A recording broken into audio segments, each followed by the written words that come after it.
My name is Frank Mendel. I'm a professor in the School of Medicine at the State University of New York at Buffalo. And I teach anatomy to medical and dental students. That's what pays the bills, mostly. But my research interests are in questions of form and function. How do things work? Why do they look like that? What do animals do with their parts? Well, in the past 10 years or so, I've been looking at big cats. How do big cats kill was my first question. I was particularly interested in how saber-tooths, an extinct group of cats, killed. And I said, well, the most likely thing to do, or the most functional thing to do, is compare them with modern-day cats, and then found out that we don't actually know how modern-day big cats kill their prey.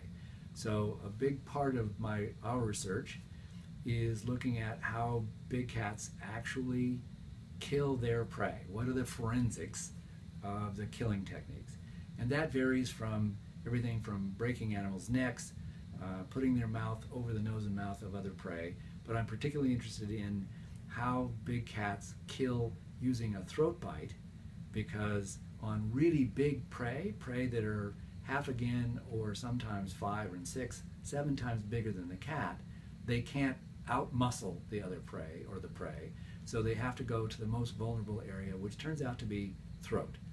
And so films, talking to people who watch cats in the wild, again, on big prey, big cats almost invariably use a throat bite as the mechanism. And so then the question became, what happens in a throat bite? Are they crushing the airway? Are they cutting vessels? What are they breaking the neck? Are they actually breaking the vertebra? And so that's been a focus for quite some time.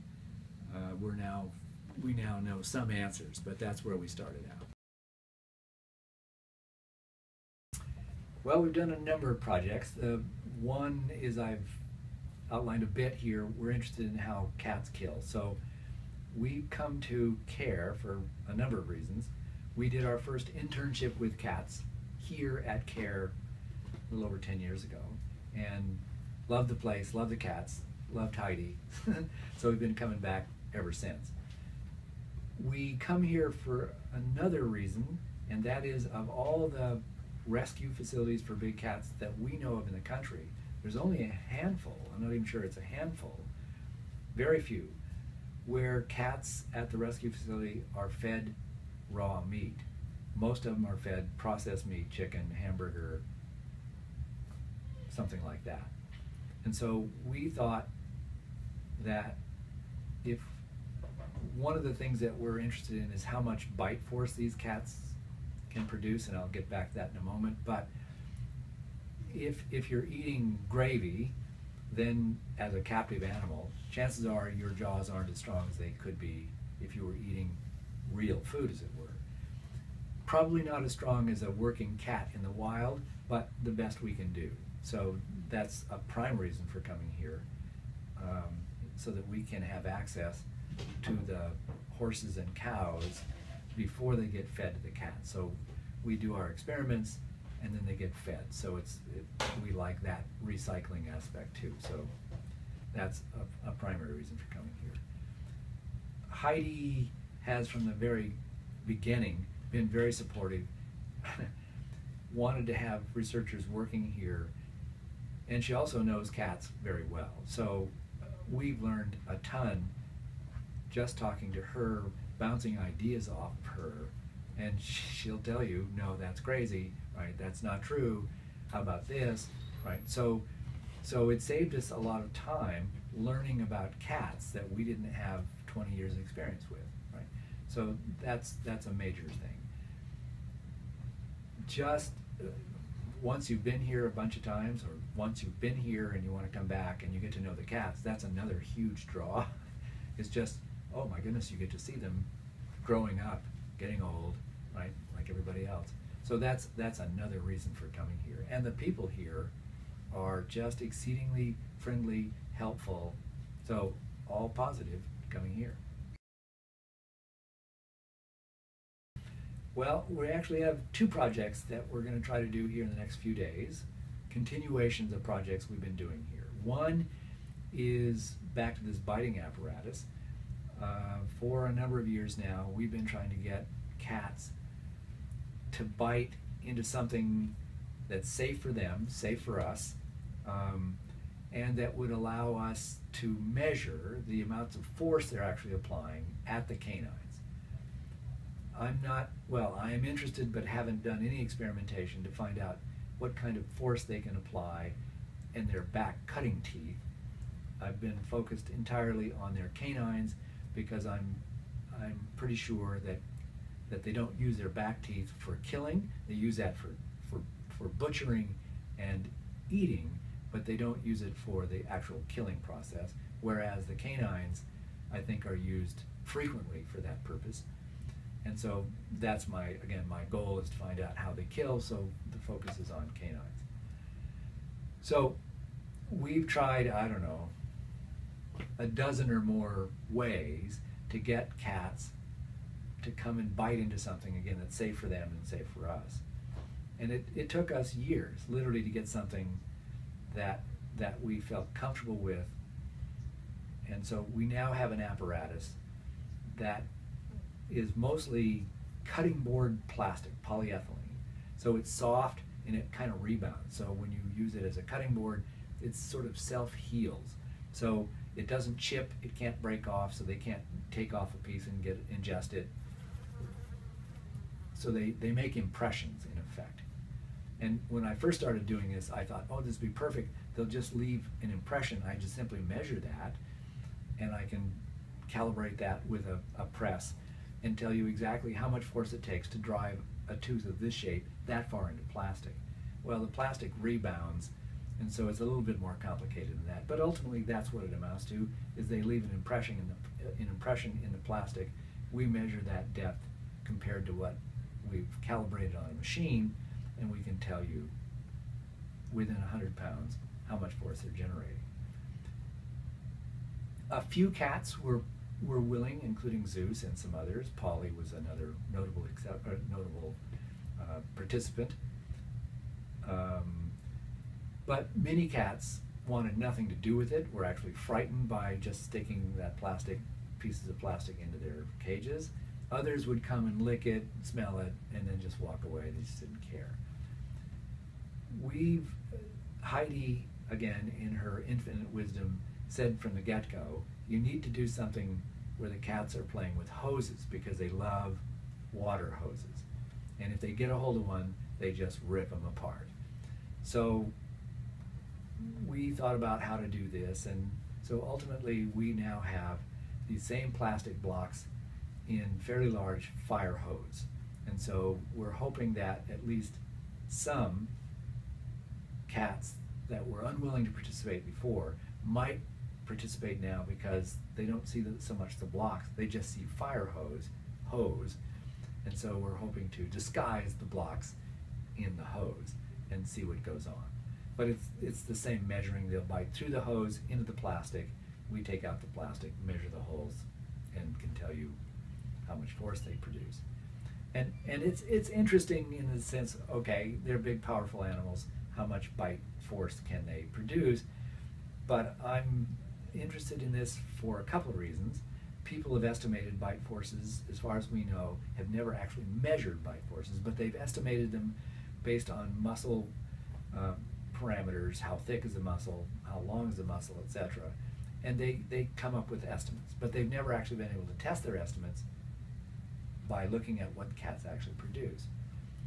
For those of us who are interested in fossil forms, right, we make guesses about what fossil forms, because we can't obviously test their bite forces anymore.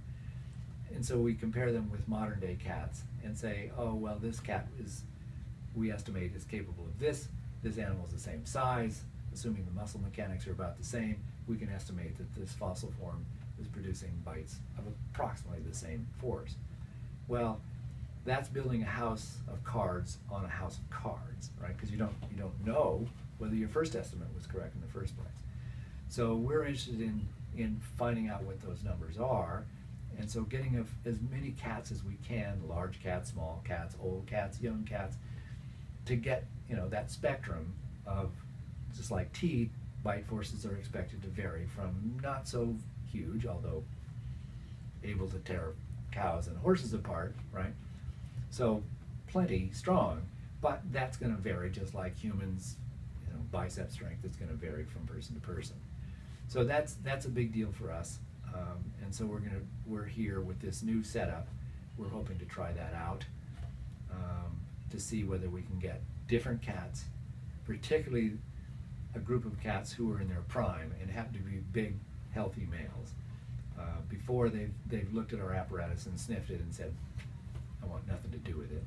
But several of those animals, several of the babies, love hose. So we've now disguised the blocks in the hose, and we'll see whether we fooled them or not. So that's one of our projects. The other project we've also been playing with for a while, not very successfully. This is a study about a particular block of tissue that cats have on the inside of their lower lip. And they can control the shape and size of this.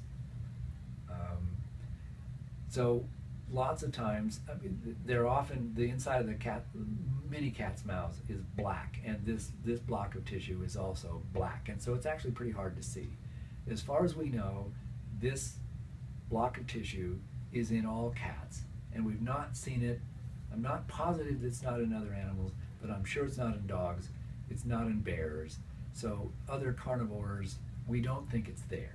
So the question is, what does this block of tissue do? Well, one of the many advantages of coming to care, you get to see lots of cats under different environmental conditions, from cold to really quite warm. These animals, like most other mammals, aside from humans and horses and a very few other mammals, have very limited distribution of sweat glands. So they can't sweat, evaporate, and cool themselves.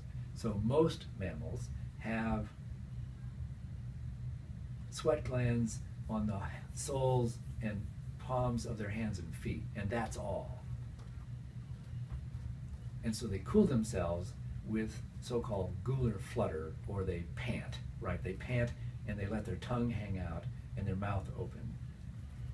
And when their mouth is open like that, the spit in their mouth obviously coats the lining of their mouth and their tongue, and that evaporates, and that's how they cool themselves. So when these cats, when it's very hot outside, these cats, like most other animals, seek shade. They stay out of the harshest sun. But even, and they tend not to do very much when it's really hot. They sleep, they lay around, they even get in pools of water if they can, right? They drink a lot.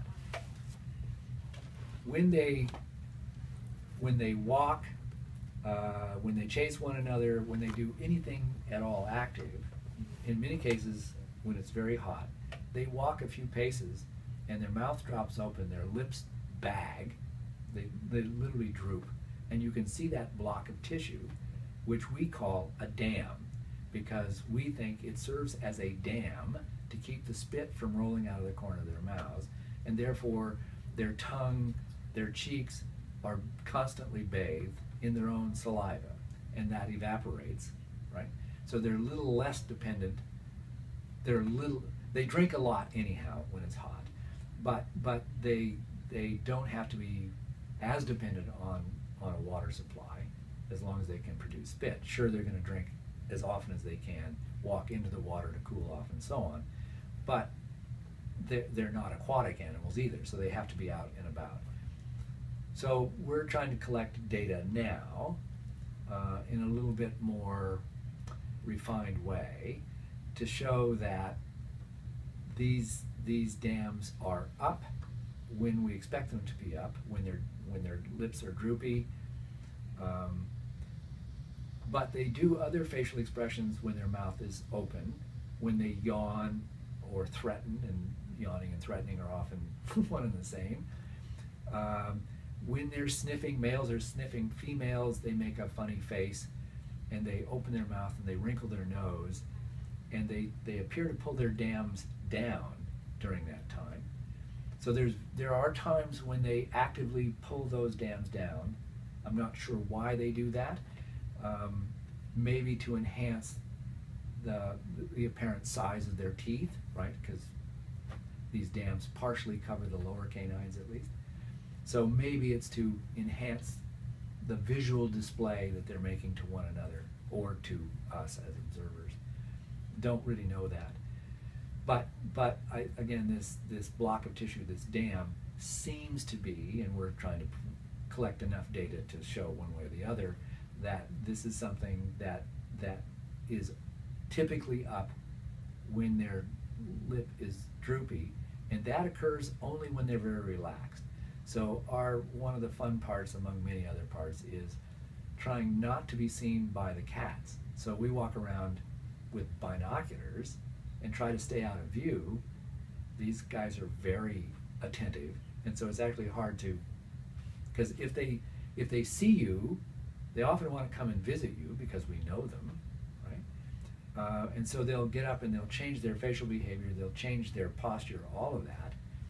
And when they're interested in greeting you or just coming to investigate you, that baggy lip look changes, and they give you this looking around look, this attentive look is what we call it. Who are you? What are you doing? I'm interested in you. And so there's a distinct difference between the baggy lips and this attentive look, and so it's easy to tell apart. And so we're trying to do some sort of experiments within experiments. When we see a cat not aware that we're observing him or her with this baggy lip, and then one of us will simply approach the animal, right, and the animal turns its head, and so far, not all times, but certainly most times, they go to the attentive face. Oh, happy to see you, right? Now, if it's really hot, or they're pacing, or they're paying some attention to somebody else, they may greet you, change their face for just a very few seconds, and then go on, drop their lips again, and go on about their business. But we think this is some tissue that helps them in water conservation and heat regulation. So for a big, heavily furred animal, that's a big deal. Well, are there any future projects? Yeah, we think we'll probably be coming here for quite a while doing the same projects that we're doing.